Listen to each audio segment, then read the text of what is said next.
नमस्कार दोस्तों, मैं हूं पंकज त्यागी और आप देख रहे हैं जिक्र सिनेमा। दोस्तों, हिंदी फिल्म इंडस्ट्री में भाइयों की जोड़ियां तो काफ़ी रही हैं, कुछ तीन भाइयों की तिकड़ियां भी रही हैं, जैसे राज कपूर, शम्मी कपूर और शशि कपूर, अशोक कुमार, किशोर कुमार, अनूप कुमार, चेतन आनंद, देव आनंद, विजय आनंद। इनमें आनंद बंधुओं ने ही फिल्म निर्देशन में सफलता का स्वाद चखा और आज हम बात करेंगे इन्हीं में से सबसे छोटे भाई विजय आनंद उर्फ गोल्डी की। विजय आनंद फिल्म मेकिंग की अलग अलग विधाओं में माहिर थे। ये निर्देशन, एडिटिंग, स्क्रीन प्ले, लेखन और डायलॉग राइटिंग, इन सब में मास्टर थे और बतौर एक्टर भी कई यादगार रोल इन्होंने किए, यानी एक ऑलराउंडर थे। जब ये मात्र 6 वर्ष के थे तभी इनके पिता का निधन हो गया था। इन्हें बड़े भाई चेतन आनंद और भाभी उमा ने अपने बच्चों की तरह पाला। सिनेमा तो इन तीनों भाइयों में अंदर तक रचा बसा था, सो गोल्डी भी कॉलेज के समय से ही स्क्रीन प्ले लिखने लगे थे।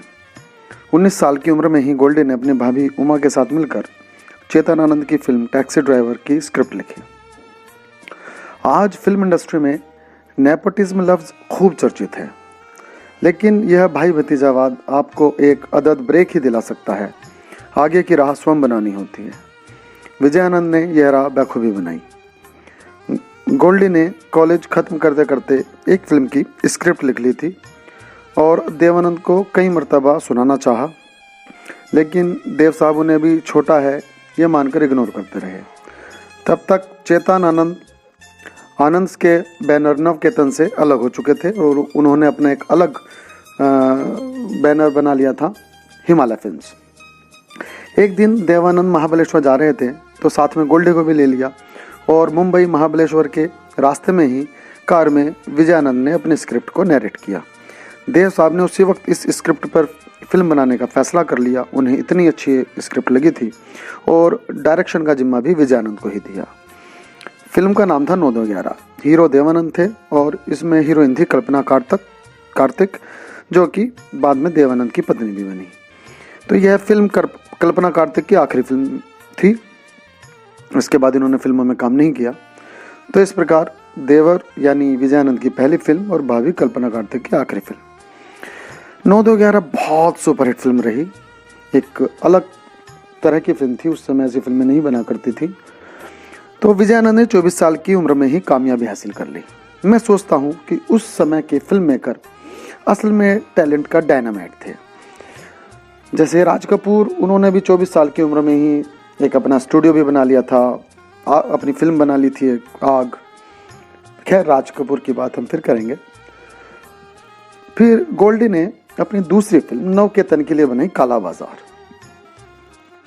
वही नायक देवानंद थे, नायिका इस बार थी वहीदा रहमान। और यह एकमात्र फिल्म है जिसमें तीनों भाइयों चेतन आनंद, देवानंद और विजय आनंद ने एक साथ अभिनय किया। यह फिल्म भी सफल हुई। 9-2-11 की तरह ही एस डी बर्मन ने काला बाजार में भी बहुत जबरदस्त म्यूजिक दिया। विजय आनंद की तीसरी फिल्म तेरे घर के सामने थी और इसके साथ ही उन्होंने सुपरहिट फिल्मों की हैट्रिक पूरी की। ये भी पूरी एल्बम बहुत ही कर्णप्रिय गीतों से भरी थी। विजय आनंद ने बचपन में क्लासिकल म्यूजिक की शिक्षा ग्रहण की थी।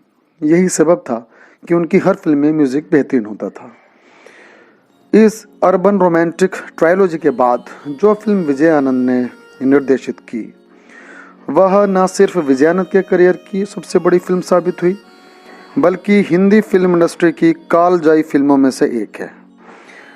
क्लासिकल हिंदी फिल्मों की चाहे जितनी छोटी लिस्ट बने, उसमें गाइड का नाम अवश्य होगा। गाइड पहले चेतन आनंद डायरेक्ट करने वाले थे, लेकिन हकीकत के डायरेक्शन की वजह से यह फिल्म उन्हें छोड़नी पड़ी और इस तरह हमें 2 बेहद शानदार फिल्में इन आनंद बंधुओं से मिली, गाइड और हकीकत। गाइड जबरदस्त फिल्म, जबरदस्त म्यूजिक, जबरदस्त परफॉर्मेंस। शैलेंद्र और एस डी बर्मन की जोड़ी ने इमॉर्टल गाने इस फिल्म के माध्यम से हमें दिए। इसका पूरा एल्बम ही कमाल का था। गाइड उस वर्ष ऑस्कर में बेस्ट फॉरेन फिल्म कैटेगरी में भारतीय फिल्म के तौर पर गई। गाइड ने 7 फिल्म फेयर अवार्ड्स जीते, जिनमें best film, best director, best actor, best actress के अवार्ड भी शामिल थे। बॉक्स ऑफिस पर भी गाइड ने खूब धूम मचाई। गाइड के बाद विजय आनंद ने नया जॉनर ट्राई किया, थ्रिलर। फिल्म तीसरी मंजिल, यह फिल्म थी, पहली फिल्म थी ये जो उन्होंने अपने बैनर नवकेतन के बाहर किसी बैनर के लिए बनाई। इसके प्रोड्यूसर थे नासिर हुसैन साहब। वो खुद एक बहुत बड़े डायरेक्टर भी थे, लेकिन इस फिल्म का डायरेक्शन का जिम्मा उन्होंने विजय आनंद को सौंपा। यह भी एक उनके अच्छे डायरेक्टर होने की सनद ही है। आर डी बर्मन का म्यूजिक और मजरू के बॉल, शानदार म्यूजिक, शानदार गीत, जानदार परफॉर्मेंस। शम्मी कपूर के रॉकी के रोल में लोगों को इतना पसंद किया कि उन्हें भारत का एल्विस प्रेस्ले कहा जाने लगा। तीसरी मंजिल के बाद एक और शानदार musical thriller jewel thief Vijay Anand ने बनाई। ज्वेल थीफ भी बेहद कामयाब फिल्म रही। अभी तक गोल्डी आनंद की सफलता का स्ट्राइक रेट 100% चल रहा था। उनकी 6 की 6 फिल्में न सिर्फ सफल रही, बल्कि क्रिटिक्स ने भी उन्हें अच्छी रेटिंग दी। उनकी अगली फिल्म कहीं और चल फ्लॉप रही, इसके बारे में तो शायद आपने भी नहीं सुना होगा। और इसके बाद उन्होंने वापसी की जॉनी मेरा नाम से, ज़बरदस्त कमबैक। यह भी एक बेहतरीन क्राइम एक्शन लेकिन अल्टीमेट म्यूजिकल फिल्म थी। जॉनी मेरा नाम अपने लंबे और दिलचस्प क्लाइमैक्स के लिए जानी जाती है। उसके बाद आई तेरे मेरे सपने, ब्लैकमेल। ये फिल्में भी बॉक्स ऑफिस पर एवरेज रही, पर एक फिल्म के तौर पर बड़ी उम्दा फिल्में थी। यहाँ तक विजय आनंद मुझे अपना बेस्ट फिल्म इंडस्ट्री को दे चुके थे, ऐसा मुझे लगता है। एक एक्टर के तौर पर हकीकत, कोरा कागज और मैं तुलसी तेरे आंगन की गोल्डी की प्रमुख फिल्में हैं।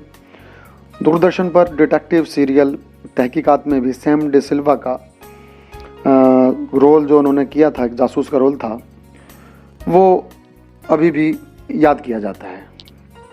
और अपने भांजे शेखर कपूर के साथ इस फिल्म सीरियल को उन्होंने को डायरेक्ट भी किया था। विजय आनंद की पहचान नगरीय पृष्ठभूमि पर संगीत में फिल्म निर्देशक के तौर पर रही, और ये गीतों के नायाब पिक्चराइजेशन के लिए भी जाने जाते थे। जैसे तेरे घर के सामने में एक गाना था, एक घर बनाऊंगा तेरे घर के सामने, जो इसका टाइटल सॉन्ग है।